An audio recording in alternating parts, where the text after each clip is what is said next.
Under the subway tracks in Chicago's Rogers Park neighborhood is a living monument. It is like memorializing a war. Colorful pieces of paper, photos, and names are plastered across the crumbling walls of the viaduct. We have been posting the names on pieces of paper, just sort of declaring that we miss you.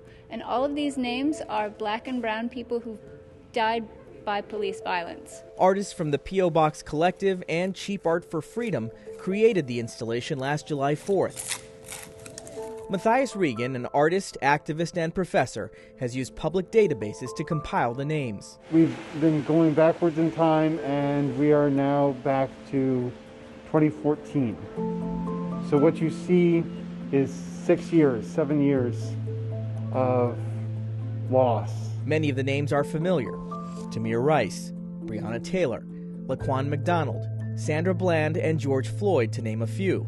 Others are not. There's probably over 2,000 names here now. The more time you spend here and the more names you read, the more that it sinks in. Each Sunday, activists, volunteers, and residents preserve the memorial and altar. There's actually a guy that comes when I'm here on Sundays. He drives by and parks and just looks. And I went up to him one day and was like, would you like a poster? Like thinking it was his first time. He said, no, honey, I come all the time and I just look and I take a few minutes. She's talking about Norris Bowers Sr. He stops here every day to take pause, reflect, and pray. I pray because there are some hurting people. Those people came through some people. Those people were caring for some people. Some people were caring for those people.